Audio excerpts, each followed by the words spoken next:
Welcome to the Northern Michigan Update. I'm State Senator Jason Allen, and today I have my friend Patricia Birkholz from the 24th District to talk about water.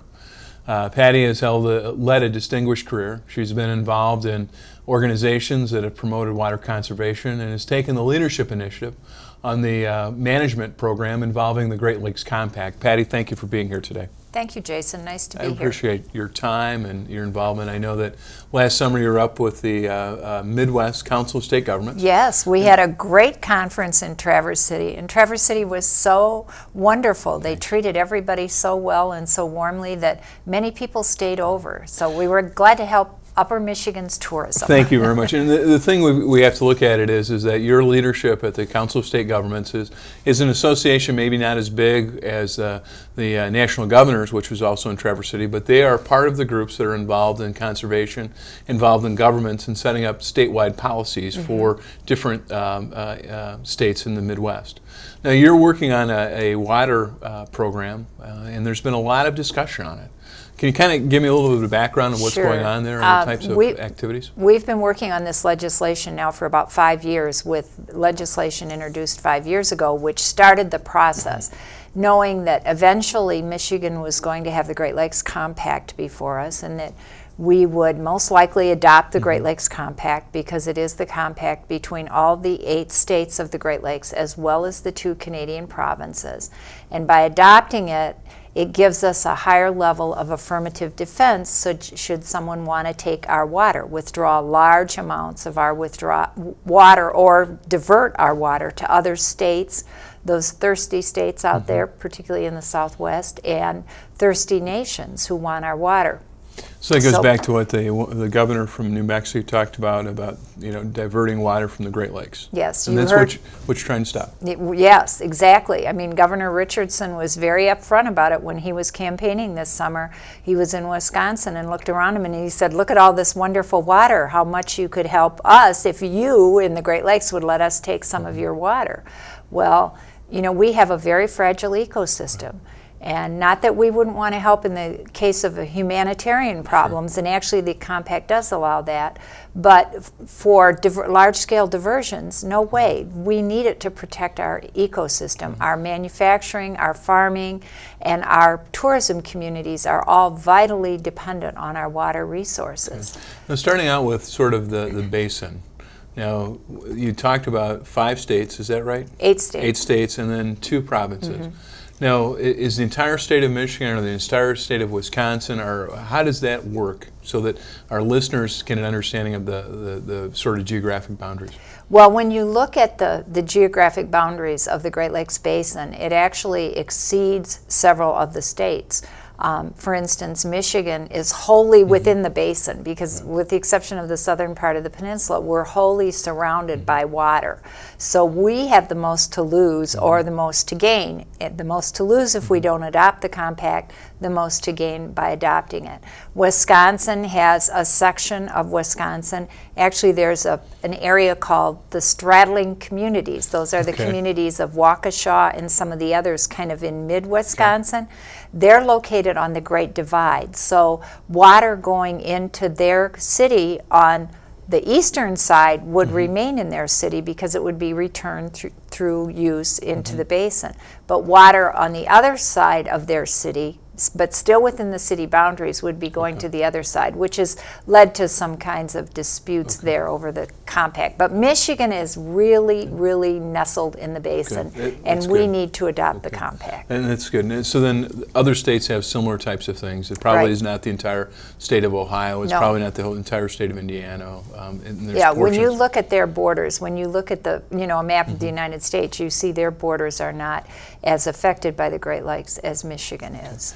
So we've got sort of the boundaries defined. Now, how did this legislation get sort of, I assume, through either council of state governments or some other association? Was there a process that got started on this legislation? The Great Lakes Council of Governors have been meeting for actually about 12 to 20 years, depending on which article you look at or which part of the process you look at.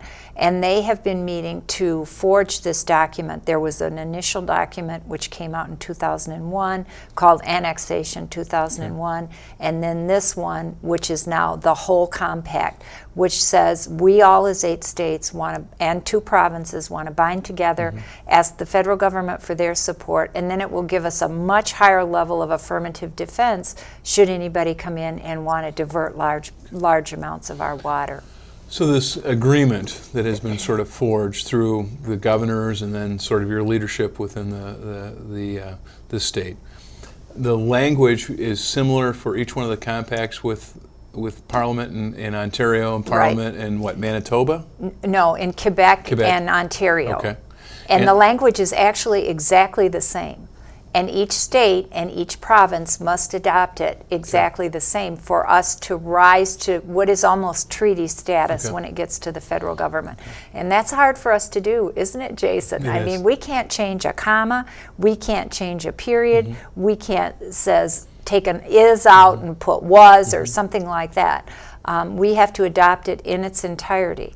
But also then the compact calls for each state and each province to adopt water withdrawal laws for inside our state. So we make sure that we take care of the resources that we have, make sure they're here for our children and our grandchildren in many years to come, but also that we have a program that's certified or regulated, depending on your point of view of how you look at it, so we don't abuse that resource, but we still use it to make our economy go. Now, so getting back to this governance issue, like in the state of Wisconsin, does that a statewide policy, or is it just within the basin that has to be developed? No, it has to be developed on a statewide basis for each of the states within the basin. And they have some liberties as far as how those are. There's, what may work in Wisconsin may be different than what works in Pennsylvania, which is different than what may work in Michigan. Is that how that works? Yes, the enabling legislation that follows the water withdrawal laws will be rather specific to each state. I mean, you can't go outside the bounds of the compact that are called for within the compact, but you do have some liberties about how you adopt your water withdrawal legislation.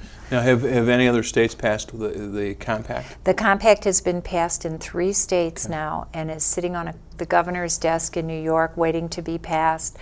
Wisconsin and Ohio are still working on it. Indiana has now passed it. So we're moving ahead, and the goal is to get it to the federal government, while we as Great Lakes states still have some clout in the federal government, because as you know, we're losing population in the Great Lakes states, and we are projected to lose another congressman or 2 in the next round of census numbers. So that's why it's important that we work on this right away, because we want them to adopt it in order to give us that almost treaty level status.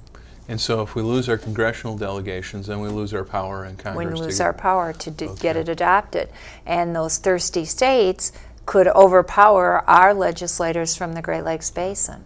I know when President Bush visited Traverse City a few years ago, he talked about not allowing for any withdrawals out of the Great Lakes Basin, which had overwhelming cheers and support in Traverse City. And that's a very good thing. And what we have done, we have a group called the Great Lakes Legislative Caucus, which is legislators from all throughout the basin, including the Canadian provinces.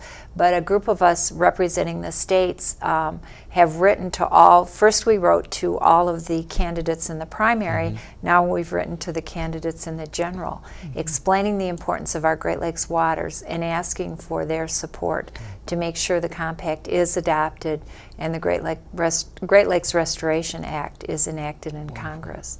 Now, moving on, you talked about the compact, and that seems to be probably the easier of the two, because talk about the governance issues of the regulatory environment that you're working on. And I think that what you've put out makes a lot of sense.